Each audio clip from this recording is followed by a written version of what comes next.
कुछ भीतर की ऐसी सच्चाई निकाल के लेके आया हूं जो आप भी समझने और सोचने पे मजबूर हो जाएंगे कि प्रयागराज महाकुंभ मेले में जो चकाचौबंद व्यवस्थाएं हैं उसके पीछे की सच्चाई और घिनौनी हरकत नेताओं की और अधिकारियों की ये है। मरने वालों का आंकड़ा और कितनी बेकार व्यवस्थाएं है, ये सारी सच्चाई निकाल के आपके सामने लेके आऊंगा सबूतों के साथ। नमस्ते, मैं अश्विनी श्रीवास्तव, आप देख रहे हैं द नेक्स्ट पोस्ट। बड़े बखान, बड़ी बड़ी बातें प्रयागराज महाकुंभ मेले को लेकर। देश विदेश से नागा साधु आए, कोने कोने से उनको देखने के लिए श्रद्धालु पहुंचे, तमाम तरह की बातें आई, तमाम तरह की वीडियो वायरल हुए, तमाम तरह के कंटेंट वायरल हुए। लेकिन उसी बीच प्रयागराज महाकुंभ मेले में भगदड़ की सच्चाई, जिसमें बताई जा रही है आधिकारिक आंकड़ा 30 से 35 लोग ही मारे गए हैं, लेकिन सच्चाई मुझे लगता है कि कुछ और है। जब आप वहां पे मौके पे पहुंचेंगे, जहां पे भगदड़ की जो तस्वीरें हैं, वहां की सच्चाई देख के आपकी भी रूह कांप उठेगी। आपके अंदर अगर जरा सी भी इंसानियत होगी तो आप भी परेशान हो जाएंगे और सोचने लग जाएंगे कि इतनी चकाचौबंद व्यवस्थाएं दिखाने के बाद आखिरकार प्रयागराज के इस महाकुंभ मेले में ये किस तरीके की तस्वीर है। आप जिधर नज़र दौड़ा लीजिए, जहाँ पे भगदड़ हुई थी, वहाँ पे आपको शॉल, जूते, चप्पल, स्वेटर नज़र आएंगे।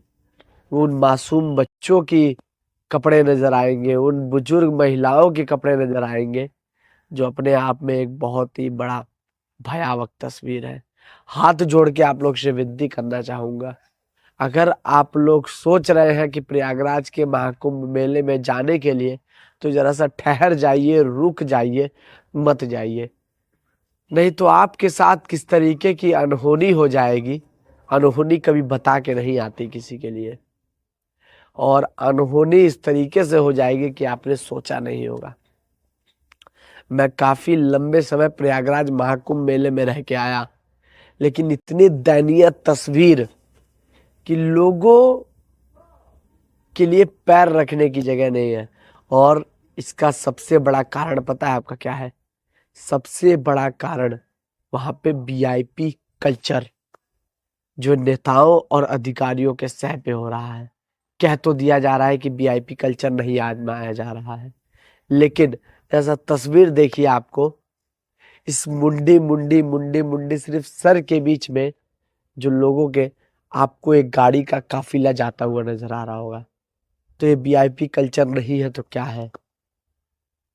अगर जरा सा एक बार सोच के देखिए, कोई पीएचडी करने की जरूरत नहीं है, इसमें अगर थोड़ी सी भगदड़ हो जाए तो क्या स्थिति होगी।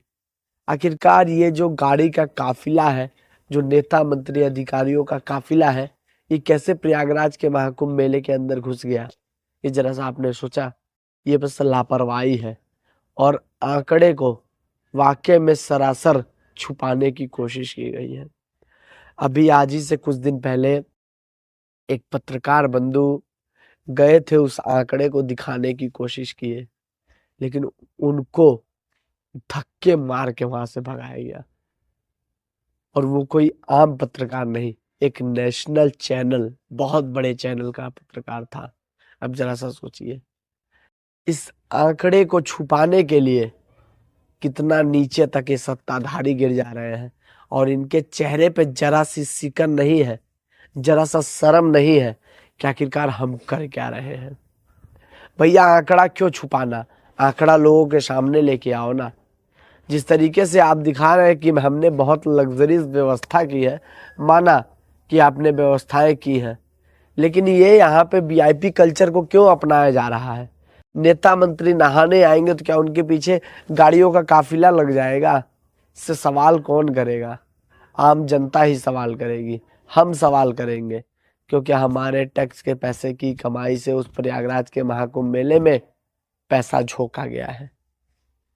और आप सवाल कीजिए, नहीं तो ये सत्ताधारी इसी तरीके से खेल खेलते रहेंगे और लाशों पे चढ़ के प्रयागराज महाकुंभ मेला लगाया जा रहा है।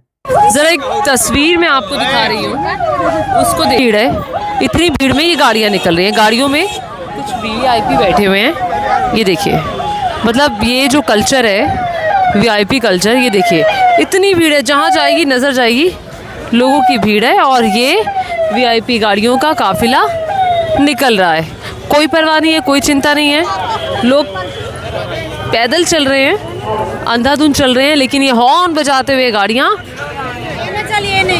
निकल रही हैं। This is called VIP culture. और आंकड़े को छुपाया जा रहा है। आंकड़ा मत छुपाइए सर, नहीं तो जिस दिन वो खुदा, वो भगवान और जब आम जनता आपके साथ कहर ढाने लगेगी तो आपको भी शर्म आ जाएगी और आप कुर्सी पे बैठने लायक नहीं रहेंगे। किस बात का? माना व्यवस्थाएं की गई हैं और कई करोड़ लोग, जरा सा एक बात समझिए आप, मैं एक बात कहने जा रहा हूँ, बहुत बड़ी बात, जरा सा दिमाग पे जोर डाल के समझिएगा और सोचिएगा कि आधिकारिक आंकड़ा तो लगा लिया गया कि कई करोड़ लोग नहाने के लिए आए, लेकिन क्या ये आंकड़ा पुलिस वाले या फिर अधिकारी या फिर नेता नहीं ढूंढ पा रहे हैं कि कितने लोगों की मौत हो गई? ये भी तो आंकड़ा ढूंढना जरूरी है। बात भले से मेरी बहुत कड़वी लग रही होगी, लेकिन जो सच्चाई है वो सच्चाई निचोड़ के आपके सामने लेके आ रहा हूँ कि जिस तरीके से ये नेता, ये अधिकारी किस तरीके से खेल खेल रहे हैं, जरा से इनके चेहरे पे या फिर शरीर में डरी सी डर नहीं है कि अगर यहाँ पे कोई बड़ा हादसा हो जाएगा तो क्या होगा। और देखिए ना, इतनी बेशर्मी की हदें पार कि आंकड़े तक छुपा लिए जा रहे हैं। आंकड़ा सामने लेके आइए न सर। मैं बहुत कड़वा बोल रहा हूँ और मैं कड़वा ही बोलता हूँ क्योंकि सच्चाई हमेशा सभी को कड़वी ही लगती है।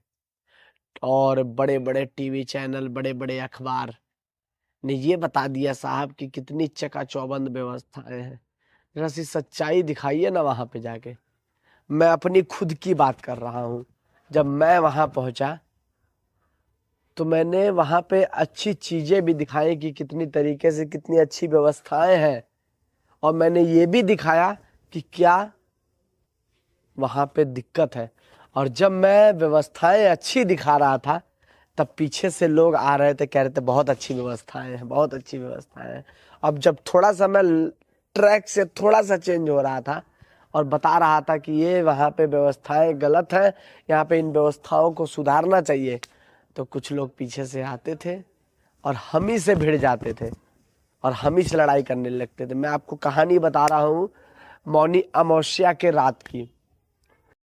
मैं प्रयागराज महाकुंभ मेले की एक छोर की तरफ निकल रहा था पैदल पैदल, लगभग रात के 1:30 बज रहे थे। यहाँ पे निकलता गया तो मुझे एक परिवार नजर आया, जिस परिवार में लगभग 2-4-5 जेंट्स होंगे, 4-5 लेडीज लोग होंगी, जो कि नहा के स्नान करके अपने घर की तरफ यानी झूसी रेलवे स्टेशन की तरफ मुड़ रहे थे।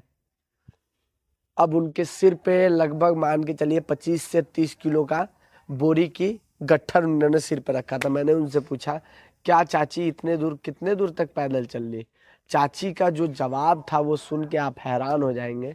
उन्होंने साफ ये कहा कि टीवी में और घर पे तो बहुत अच्छी व्यवस्थाएं दिखाई गई थी, लेकिन यहाँ पे आके सिर्फ रोना पड़ रहा है। घर से तो सोच के आए थे कि चलेंगे, अच्छे से स्नान करेंगे, दर्शन करेंगे, फिर अपने घर हंसी खुशी वापस आएंगे, लेकिन इतना रोने का मन कर रहा है कि आपसे क्या बताएं। और ये व्यवस्थाएं सिर्फ खराब वीआईपी कल्चर की वजह से हुई है। साहब, क्या वीआईपी लोग ज्यादा कुछ पैसा वैसा कुछ दे देते हैं क्या? हमारे भारत का तो भैया रीति रिवाज है कि कोई भी बड़ा फंक्शन हो, चाहे कुछ भी बड़ा हो, वहां पे वीआईपी कल्चर तो आजमाया ही जाएगा। नेता मंत्रियों का गाड़ी से काफिला निकलेगा और आम जनमानस बेचारा रोड से पैदल पैदल रोता हुआ बिलखता हुआ जाएगा। हालांकि अब बोलने लग जाऊंगा तो बहुत कुछ बोल लूंगा। आप देख सकते हैं मेरा गला बहुत ज्यादा खराब है और तबीयत भी काफ़ी ख़राब है, लेकिन फिर भी वो सच्चाई मैं रोकने की कोशिश कर रहा था। मैं ये सोच रहा था कि ये जाके ना बोलूं, लेकिन जब हदें पार हो गई तब आपके सामने आके इस सच्चाई को दिखाना पड़ा और आपको भी रूबरू कराना हमारा कर्तव्य बनता है। अगर आप सोच रहे हैं प्रयागराज के महाकुंभ मेले में जाने का, तो जैसा ठहर जाइए, सोचिए समझिए और प्लान बनाइए अगर जाना हो तो। नहीं तो मैं तो कहूँगा प्लीज़ मत जाइए। बाकी आपकी क्या राय है हमें कमेंट सेक्शन में ज़रूर बताइएगा।